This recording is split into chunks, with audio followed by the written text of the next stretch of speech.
Women's 24 चॅनलमध्ये आपलं सगळ्यांचं स्वागत आहे। बौद्ध समाजातील सांस्कृतिक, शैक्षणिक आणि सामाजिक कार्य करणाऱ्या संस्थांच्या अनुदानाच्या मागणीवरून अमरावतीत आता आंदोलनाचा इशारा देण्यात आला। शासन निर्णयानुसार पायाभूत सुविधा उपलब्ध करून देण्यासाठी अनुदान योजना राबवण्यात येत असून 2025-26 या वर्षासाठी संस्थांकडून प्रस्ताव मागवण्यात आले होते। त्यानंतर संबंधित संस्थांनी आवश्यक कागदपत्रासह मार्च 2026 मध्ये जिल्हाधिकारी कार्यालयामार्फत शासनाकडे प्रस्ताव सादर केले। मात्र प्रस्ताव सादर करून तब्बल 5 महिने उलटूनही शासनाकडून कोणताही ठोस पत्रव्यवहार किंवा निधी वितरणाबाबत निर्णय झालेला नसल्याचा आरोप बौद्ध धर्मीय अल्पसंख्याक संस्था कृती समितीने केला। या मागणीसाठी समितीच्या वतीने 7 जुलै रोजी एकदिवसीय धरणे आंदोलन करण्यात आले होते। मात्र त्यानंतरही मागण्यांकडे दुर्लक्ष झाल्याचा आरोप समितीने केला आहे। त्यामुळे आता 15 ऑगस्ट रोजी अमरावती जिल्हाधिकारी कार्यालयासमोर शासन निर्णयाची होळी करण्याचा इशारा देण्यात आला। प्रलंबित प्रस्तावांना तातडीने मंजुरी देऊन संबंधित संस्थांना निधीचे वितरण करण्यात यावे ही समितीची प्रमुख मागणी। या आंदोलकाच्या भूमिकेला पाठिंबा देण्यासाठी विविध संस्था चालक उपस्थित होते। यामध्ये अरुण मोहोळ, वसंतराव गवई, रामभाऊ पाटील, कैलाश मोरे, देवेंद्र रामटेके,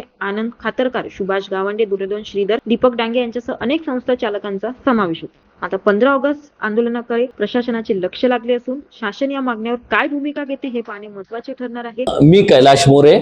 आज आम्ही या पत्रकार परिषदेच्या माध्यमातून आपण सांगू इच्छितो की बौद्ध धर्मीय अल्पसंख्याक संस्था कृती समिती अमरावतीच्या वतीने आज पत्रकार परिषदेच्या माध्यमातून आम्ही प्रशासनाला एक विनंती केली आहे की अल्पसंख्याक विकास विभागातर्फे जे आम्हाला 10 लाख रुपयाचा निधी देण्यात येणार होता, मार्च मध्ये आमच्याकडून फॉर्म भरून घेतले, मार्च कडून प्रस्ताव घेतले, परंतु आतापर्यंत आम्हाला त्याचं काहीही पत्रव्यवहार न झाला।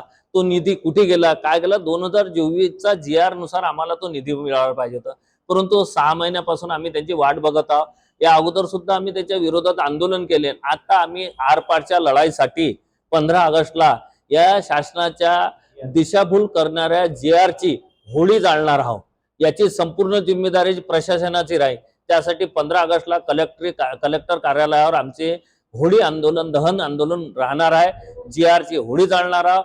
त्या ठिकाणी आम्ही आमची मागणी आहे की अल्पसंख्याक कृती समितीच्या वतीने जो काही महाराष्ट्रातून किंवा अमरावतीत जेवढे काही संस्था आहेत त्या संस्थांना तो निधी वितरण करण्यात यावा त्वरित, नाही तर हे आंदोलन आणखी सुद्धा पेटणार आहे। आम्ही कृती समितीच्या वतीने पूर्ण महाराष्ट्रभर हे आंदोलन पेटणार आहोत आणि येणाऱ्या काळात यांना सळो की पळो असं उत्तर देऊ आणि जोपर्यंत न्याय मिळत नाही तोपर्यंत आम्ही असे आंदोलन करत राहू। तोपर्यंत अशाच घडामोडीसाठी बघत राहा वुमेन्स 24 चॅनल।